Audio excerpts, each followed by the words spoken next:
Non-attachment is complete self-abnegation by Swami Vivekananda. Just as every action that emanates from us comes back to us as reaction, even so our actions may act on other people and theirs on us.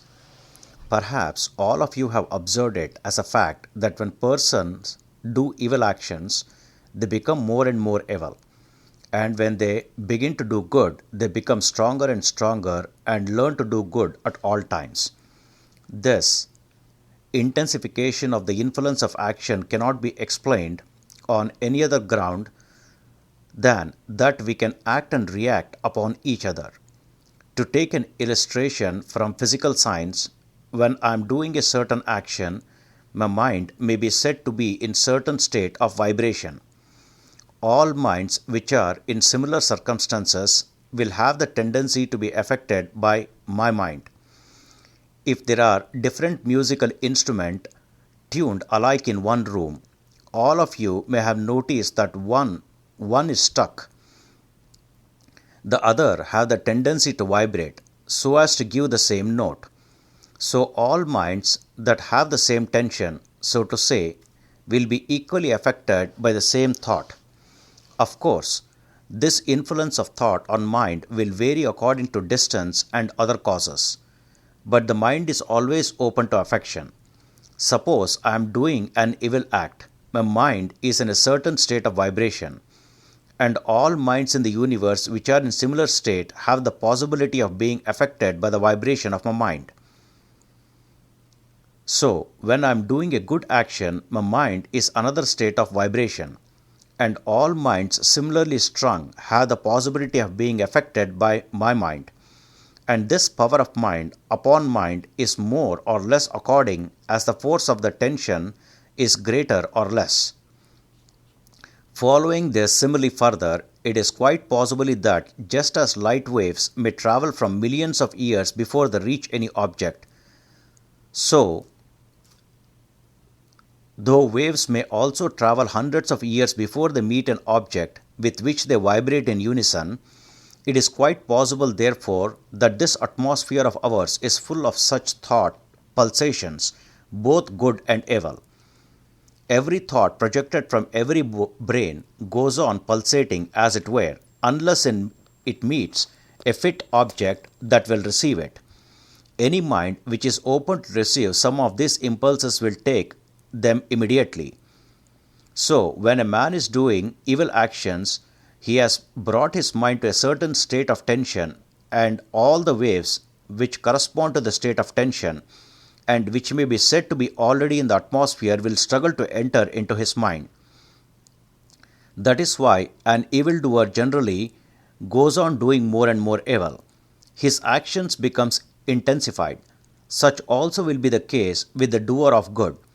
He will open himself to all the good waves that are in the atmosphere, and his good action also will become intensified.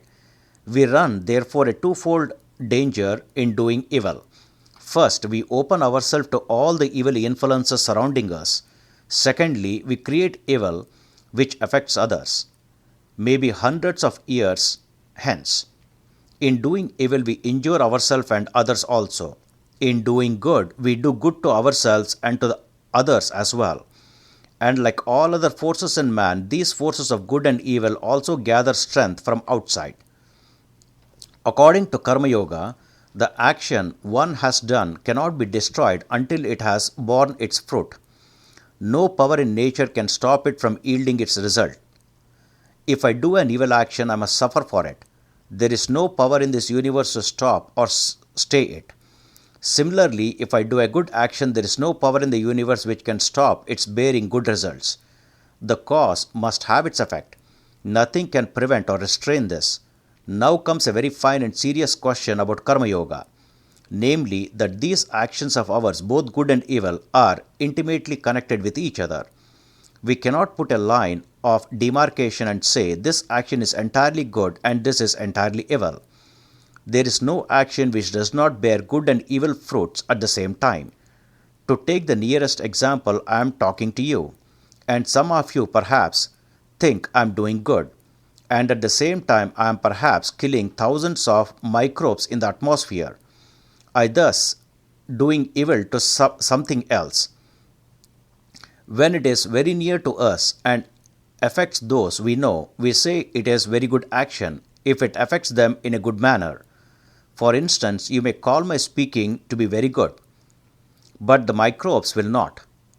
The microbes you do not see, but yourself you do see. The way in which my talk affects you is obvious to you, but how it affects the microbes is not so obvious.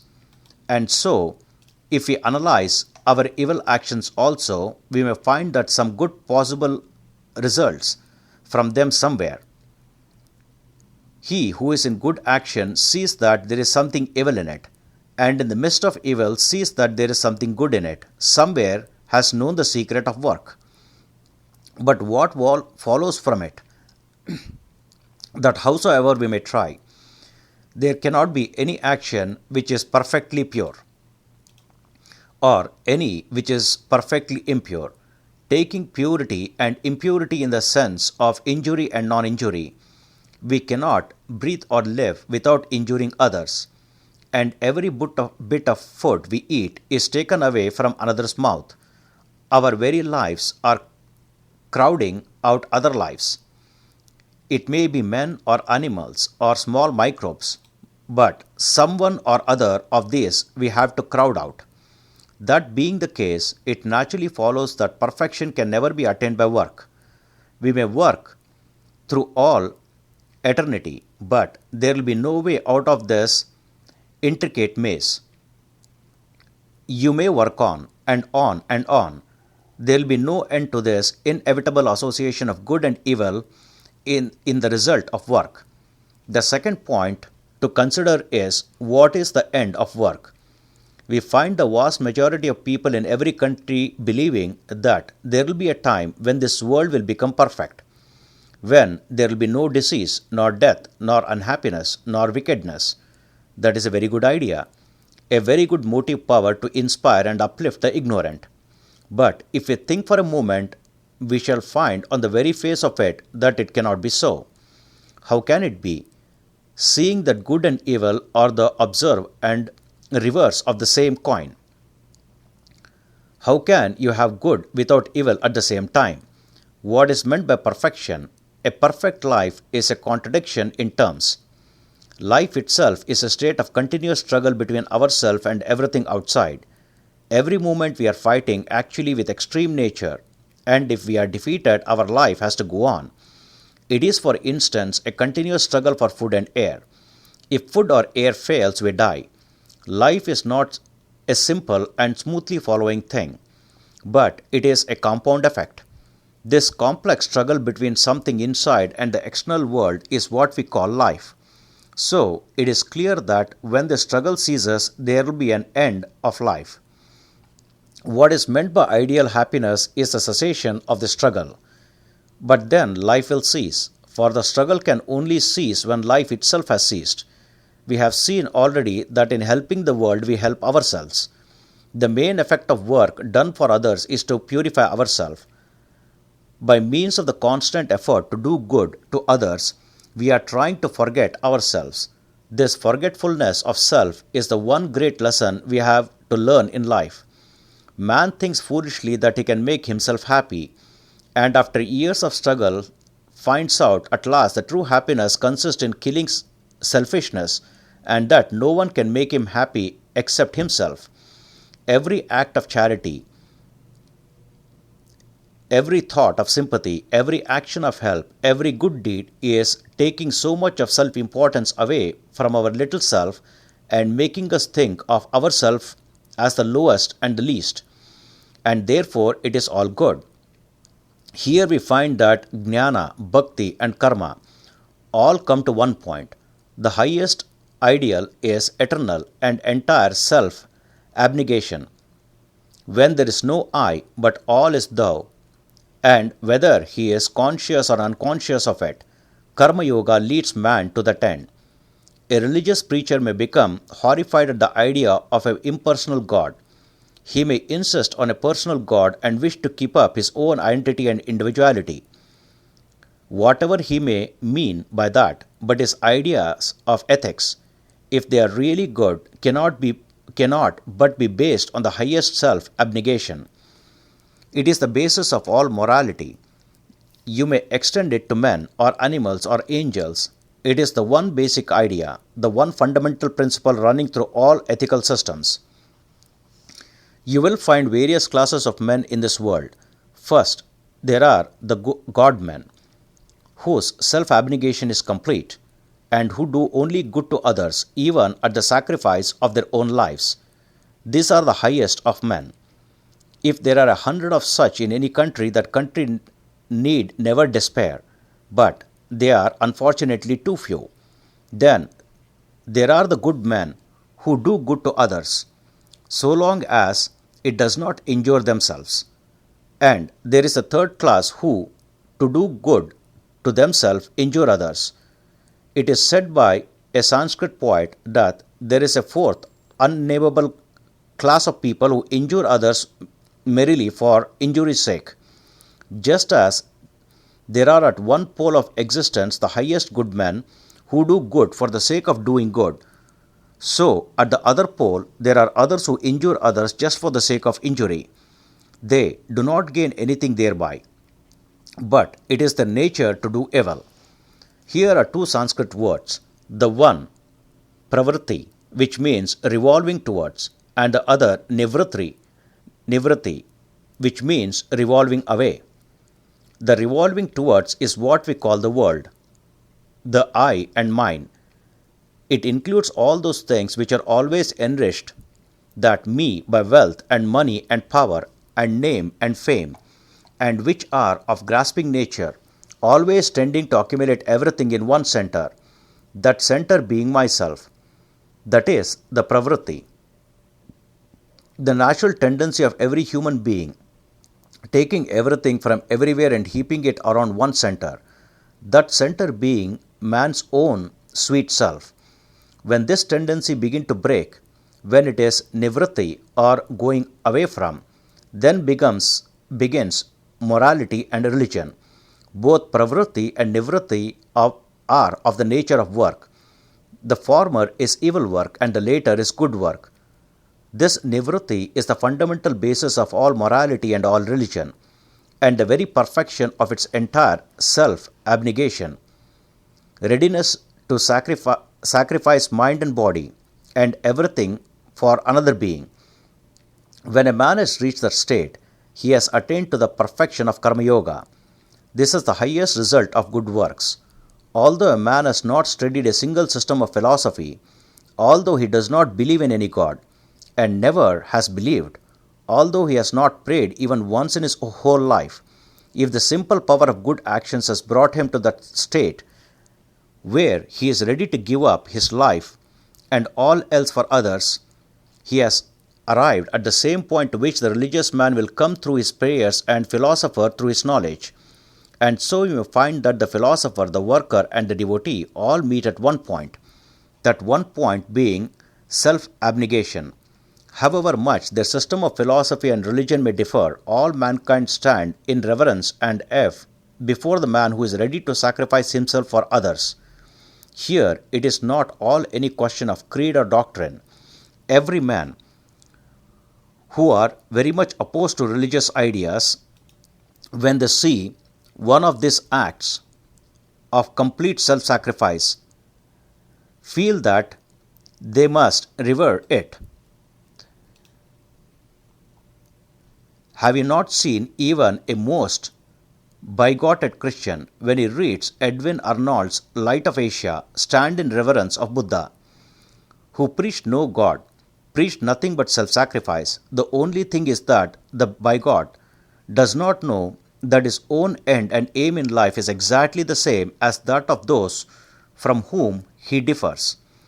The worshipper, by keeping constantly before him the idea of God and a surrounding of good, comes to the same point at last and says, "Thy will be done," and keeps nothing to himself. That is self-abnegation. The philosopher, with his knowledge, sees that the seeming self is a delusion and easily gives it up. It is self-abnegation. So karma, bhakti and jnana all meet here. And this is what was meant by all the great preachers of ancient times. When they thought that God is not the world, there is one thing which is the world and another which is God. And this distinction is very true. What they mean by world is selfishness. Unselfishness is God. One may live on a throne in a golden palace and by perfectly unselfish, and then he is in God. Another may live in a hut and wear rags and have nothing in the world, yet if he is selfish, he is intensely merged in the world. To come back to one of our main points, we say that we cannot do good without at the same time doing some evil, or do evil without doing some good. Knowing this, how can we work? There have therefore been sects in this world who have, in an astoundingly preposterous way, preached slow suicides as the only means to get out of the world, because if a man lives, he has to kill poor little animals and plants or do injury to something or someone. So, according to them, the only way out of the world is to die. The Jains have preached this doctrine as their highest ideal. This teaching seemed to be very logical, but the true solution is found in the Gita. It is the theory of non-attachment, to be attached to do nothing while doing our work of life. Know that you are separated entirely from the world, though you are in the world, and that whatever you may be doing in it, you are not doing that for your own sake. Any action that you do for yourself will bring its effect to bear upon you. If it is a good action, you will have to take the good effect, and if bad, you will have to take the bad effect. But any action that is not done for your own sake, whatever it be, will have no effect on you. There is to be found a very expressive sentence in our scriptures embodying this idea.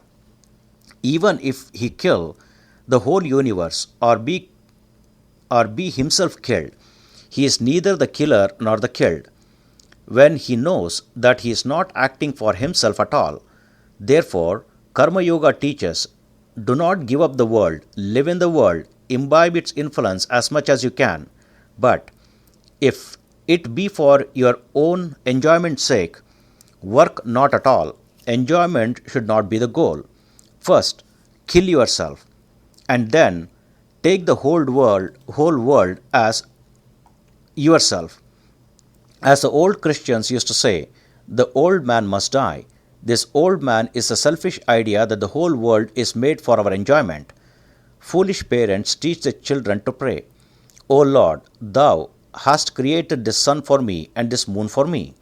And if the Lord has had nothing else to do than to create everything for these babies, do not teach your children such nonsense.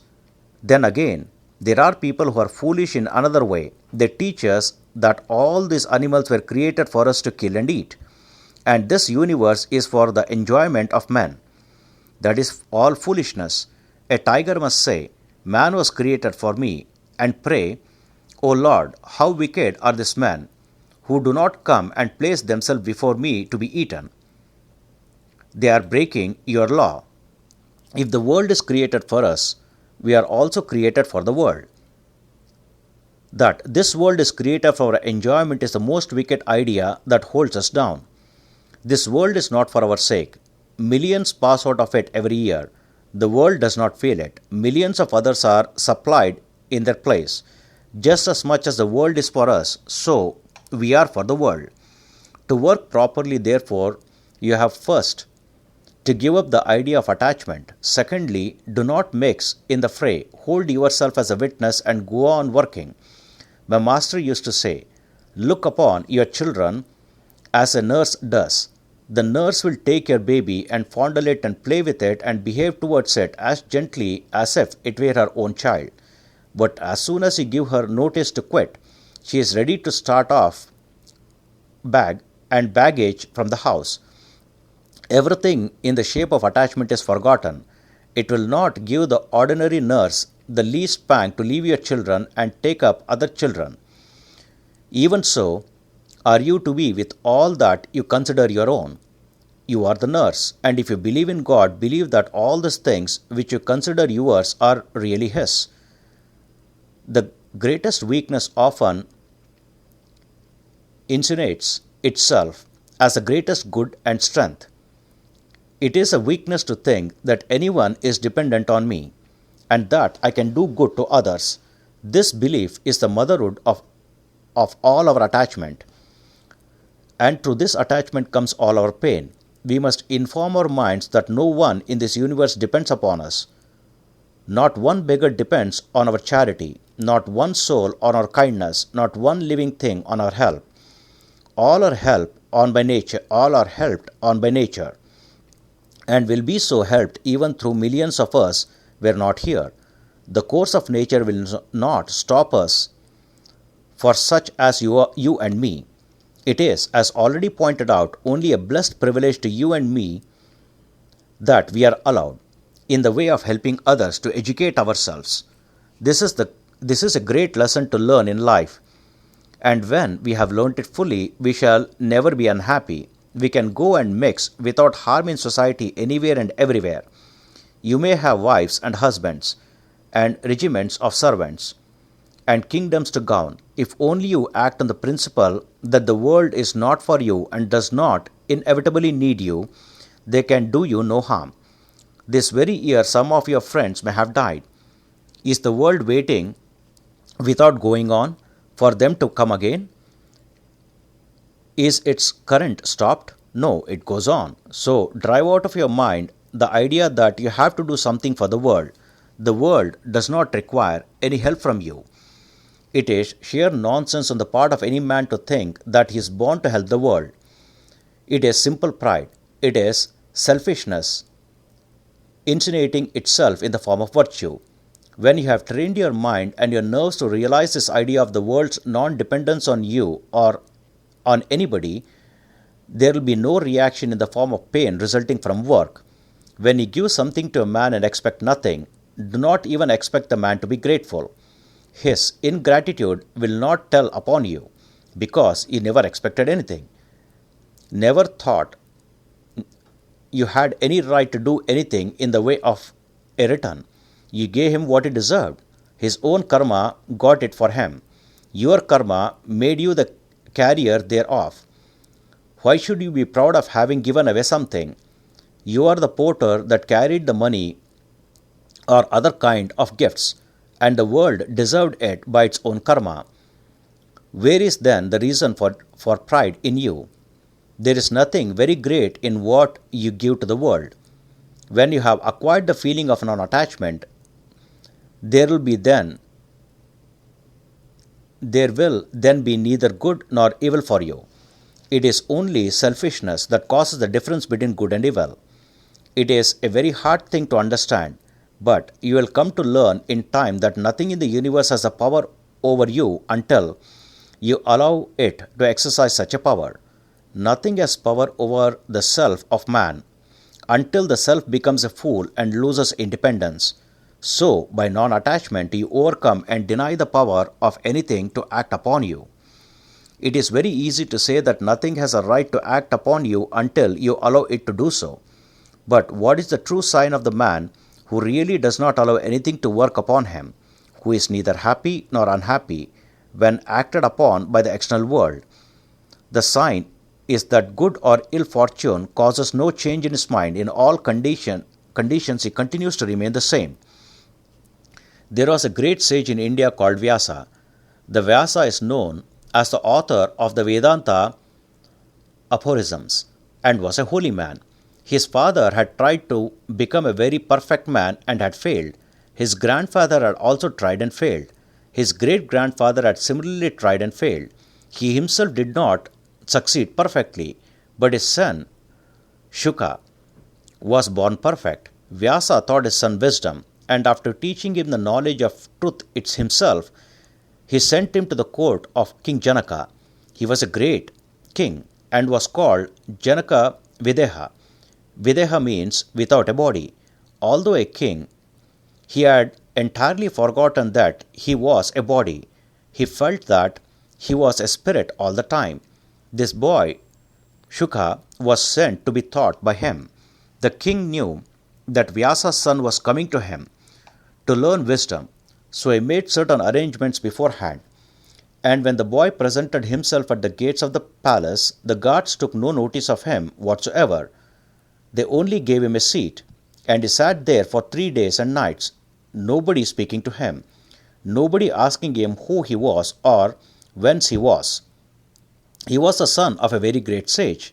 His father was honored by the whole country, and he himself was a most respectable person. Yet the low, vulgar guards of the palace would take no notice of him.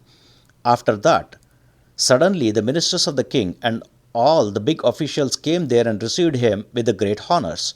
They conducted him in and showed him into splendid rooms, gave him the most fragrant baths and wonderful dresses, and for 8 days they kept him there in all kinds of luxury. That solemnly serene face of Shukha did not change even to the smallest extent by the change in the treatment accorded to him. He was the same in the midst of this luxury as when waiting at the door. Then he was brought before the king. The king was on his throne. Music was playing and dancing and other amusements were going on.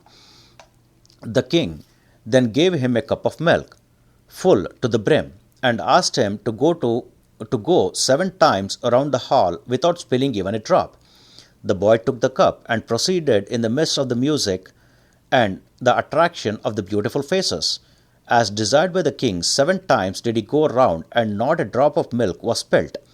The boy's mind could not be attracted by anything in the world unless he allowed it to affect him. And when he brought the cup to the king said to him, "What your father has taught you, and what you have learned yourself, I can only repeat. You have known the truth. Go home."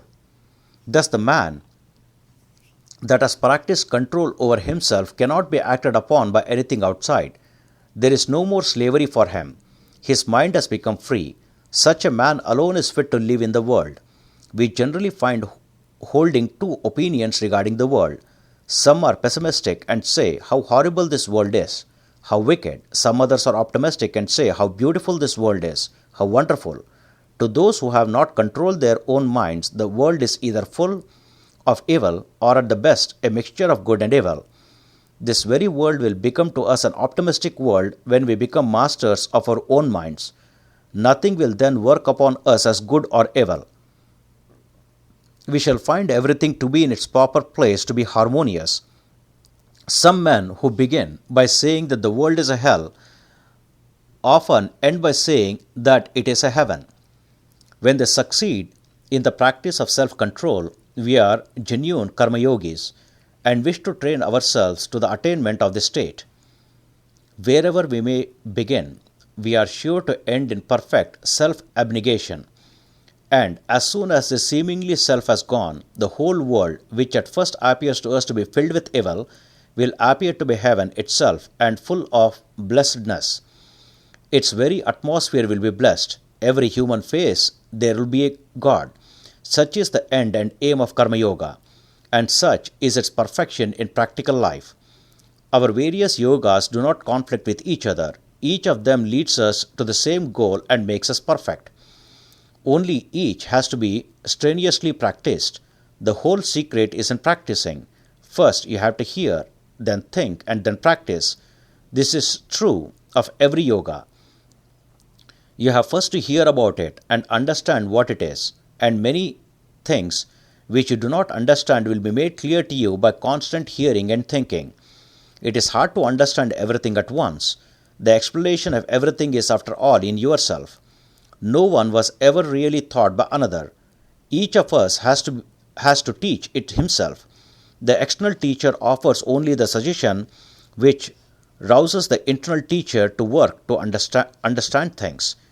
Then things will be made clearer to us by our own power of perception and thought, and we shall realize them in our own souls. And that realization would go into the intense power of will.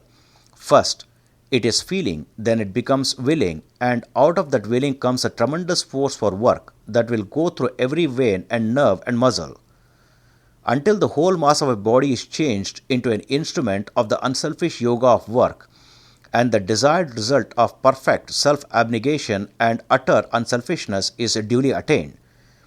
This attainment does not depend on any dogma or doctrine or belief, whether one is a Christian or Jew or Gentile. It does not matter. Are you unselfish? That is the question. If you are, you will be perfect without reading a single religious book, without going into a single church or temple. Each one of our yogas is fitted to make man perfect, even without the help of the others, because they have all the same goal in view. The yogas of work, of wisdom, and of devotion are all capable of serving as direct and independent means for the attainment of moksha. Fools alone say that work and philosophy are different, not the learned. The learned know that, though apparently different from each other, they at last lead to the same goal of human perfection. Here ends the non-attachment, is the complete self-abnegation by Swami Vivekananda. Om Tat Sat. Om Sri Krishnarpanamastu.